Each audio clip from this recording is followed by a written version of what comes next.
Now, Sports with Pete Byrne. We're live tonight at Harbor Shores in Benton Harbor, where 156 players will make up the strongest field in all of senior golf tomorrow in the 75th Senior PGA Championship.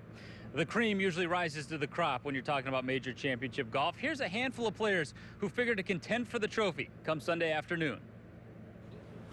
There's a new kid on the block this week at Harbor Shores. Colin Montgomery was a fixture in the majors for decades in his 30s and 40s.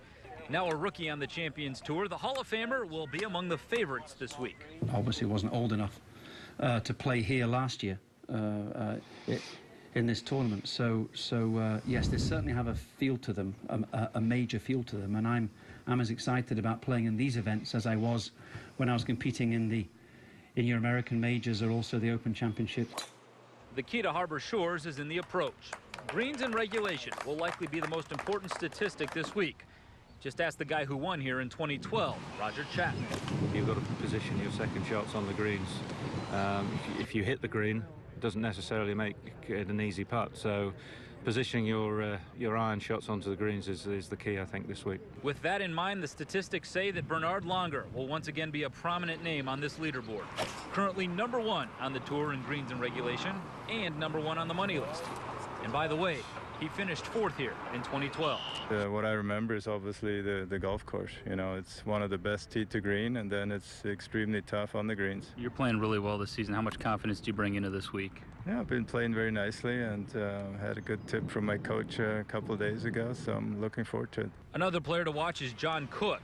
Cook was the only player in the field to shoot all 4 rounds in the 60s in 2012, and the only player in the history of this championship to do it and not win. If he does it again this week, history says he probably will. Without a doubt, the hottest player in the field is Kenny Perry.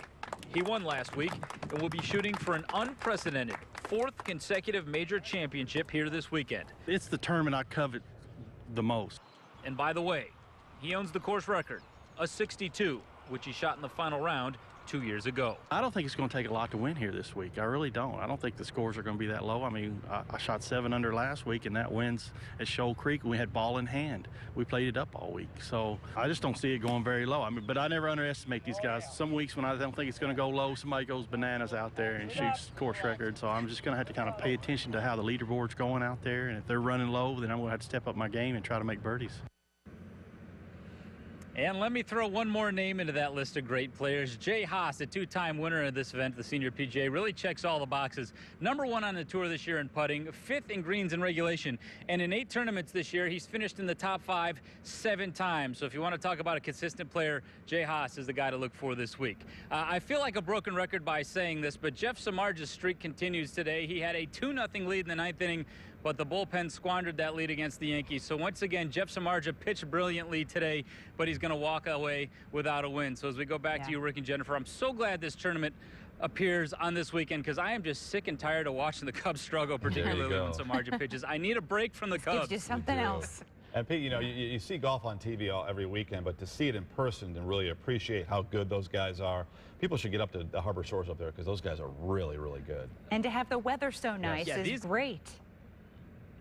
The weather will certainly impact the scores. If it's nice, they'll probably be low, which Kenny Perry didn't think they would be. You watch these guys play in person, you realize they're playing a different game than the rest of us. You can not only see it with your eyes, you can hear it. The sound that they make when they hit the ball is unlike anything you've ever heard before if you haven't played alongside a PGA professional. So I definitely encourage the fans that are interested, great chance to check out the very best players in the world right here in our own backyard this weekend. Yeah. They are good. All right, Pete, thanks so much.